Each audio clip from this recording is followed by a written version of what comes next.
Destination Medicine is a joint project of the regional training hubs. This podcast series brings you medical students' accounts of their experience in applying to study medicine.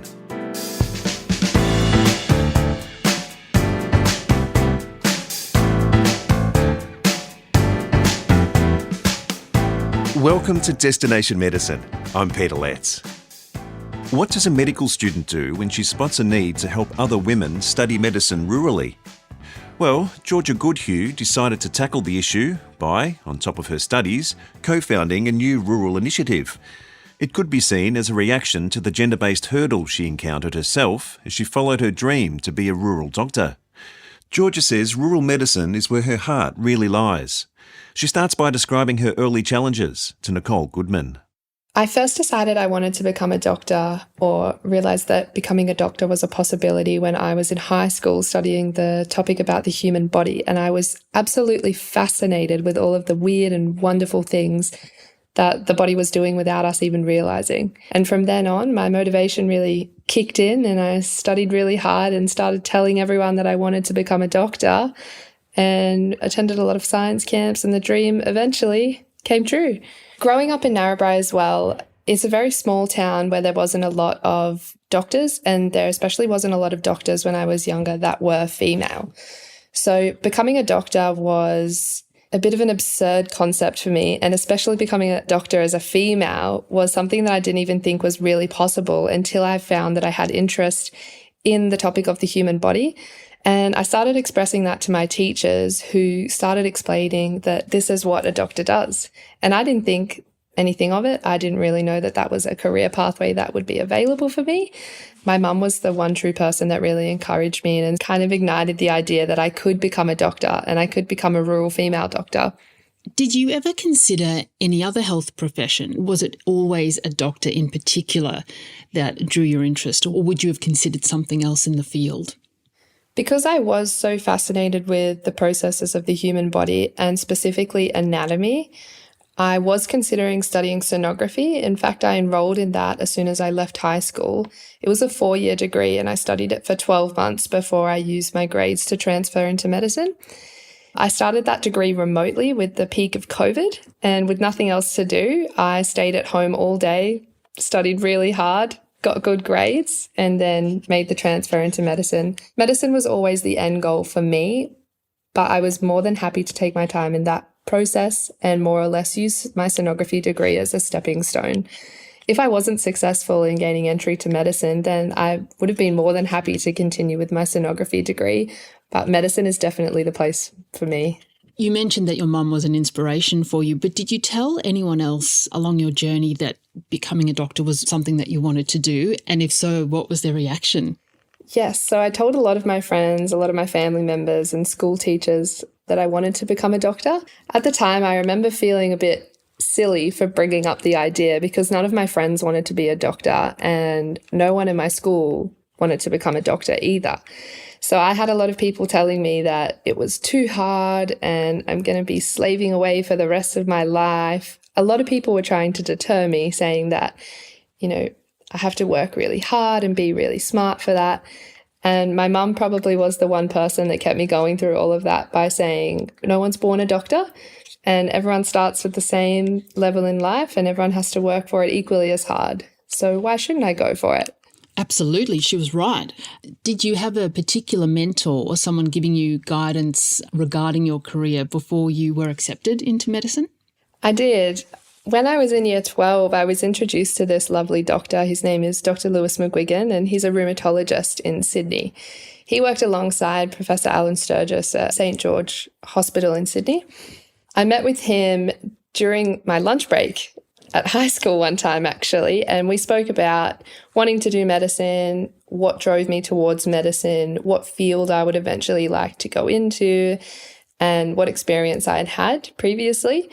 We had a bit of a chat and he ended up inviting me to kind of shadow his practice in Sydney, and a lot of my motivation stemmed from this experience. I was able to see what being a doctor was really like. I was able to look inside a hospital, learn about a day-to-day life of a doctor, and that included ward rounds, clinics, patient interactions, writing notes, looking at scans.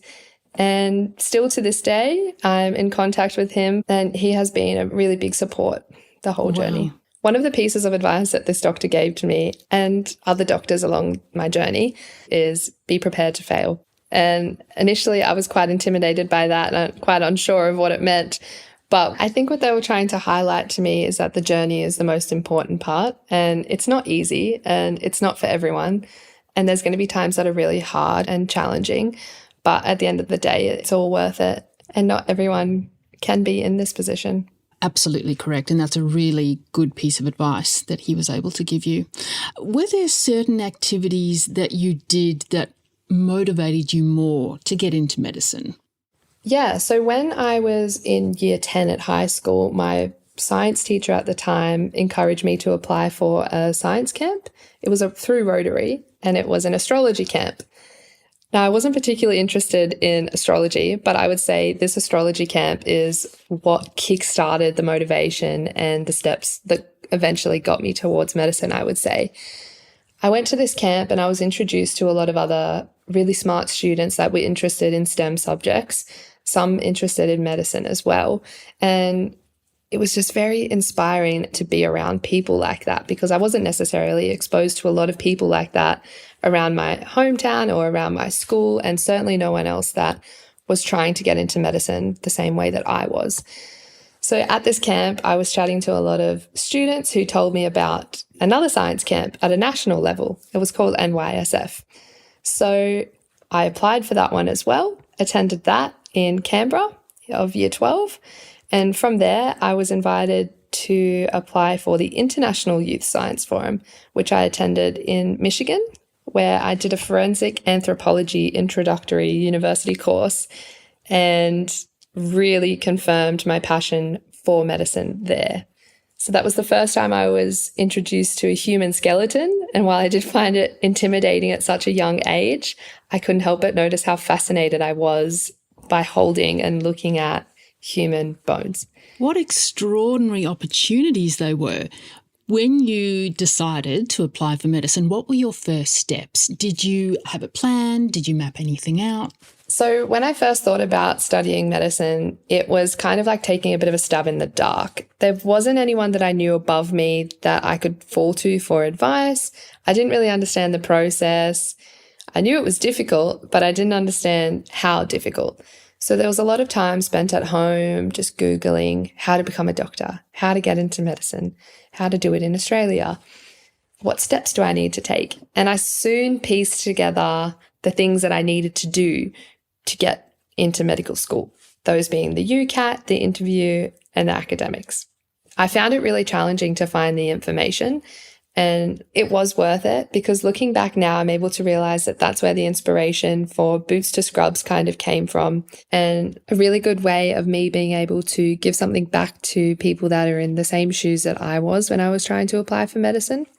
It's quite a daunting process, and everything that we offer through Boots to Scrubs on our website and on our social media makes it as easy and as clear as possible to get into medicine. Tell me a little bit more about Boots to Scrubs. What is it that you're actually providing to people that come to site? So we do a lot of things at Boots to Scrubs. We've got a massive team now, and the whole idea was co-founded by Chloe Campbell and myself, who is another medical student at Charles Sturt Uni. There's multiple legs to what we do, and the two main things being our nationwide campaign and our scholarship initiative. So we've created a website and a huge social media presence where we make getting into medicine as easy as possible. We've collated the information from every medical school Australia-wide, and we post updates, encouraging pieces of advice. The second part of what we do is our scholarship initiative, where we seek sponsorship from businesses, from local doctors, anyone that's interested to get on board, and they offer funding towards our program, for which we can provide $7,500 scholarships to first-year rural female medical students at any accredited Australian university.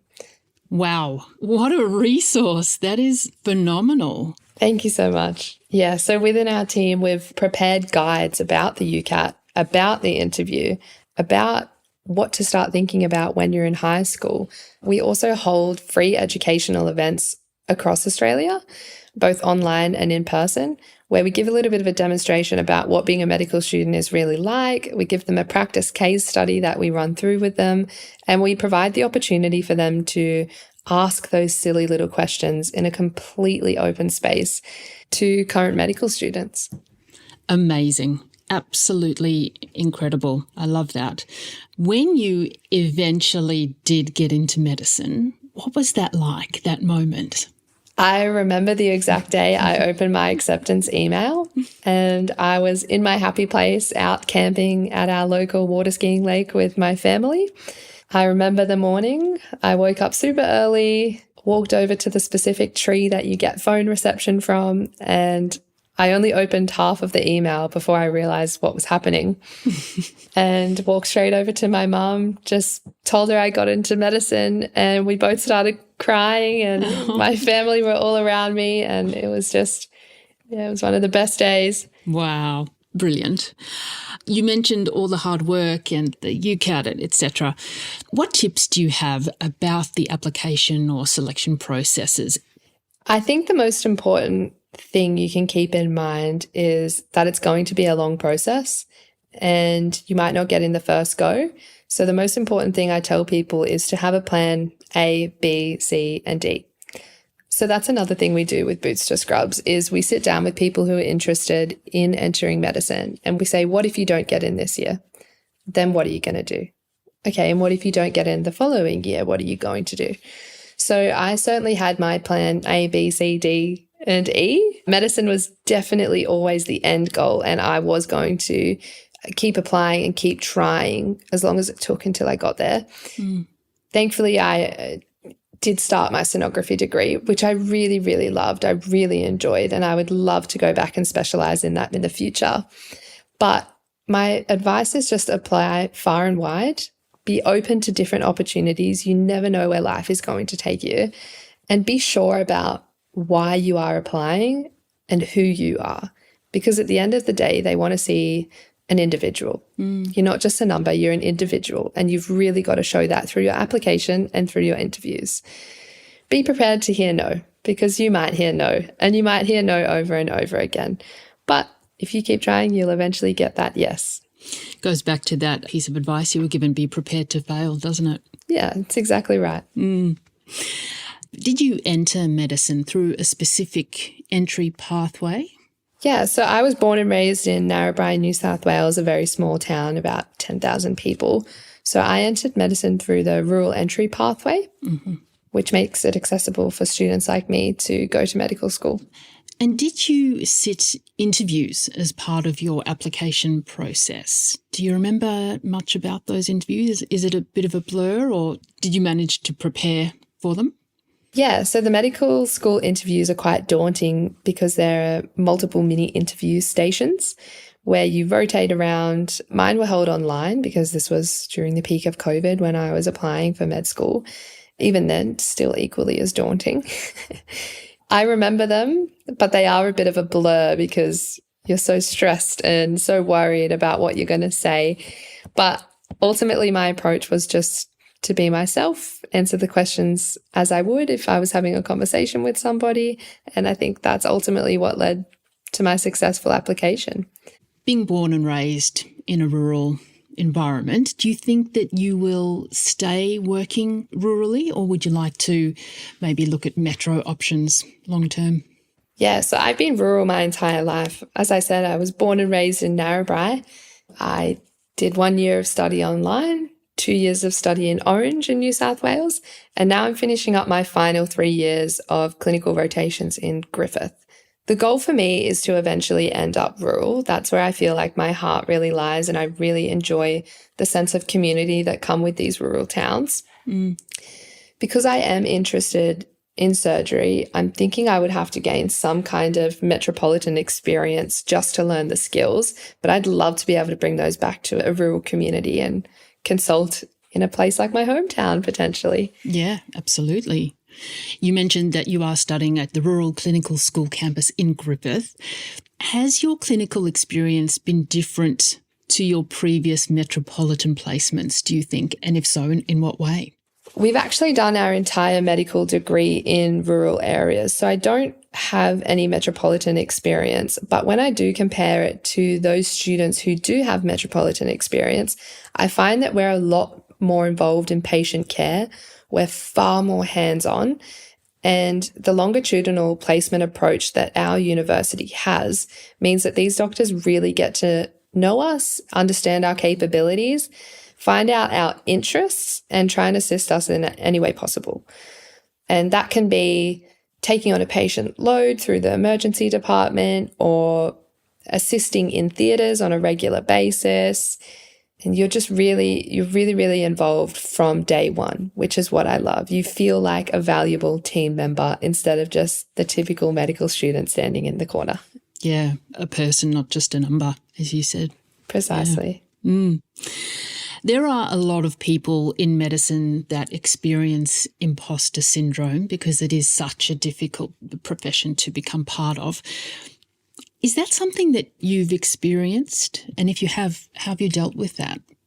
It certainly is. I think it's something every medical student experiences at some point, specifically in that first year where you're a little bit stunned that you're in the medical degree, you're around a ton of smart people, you're thrown in the deep end really in clinical situations and expected to really perform at your best at all times.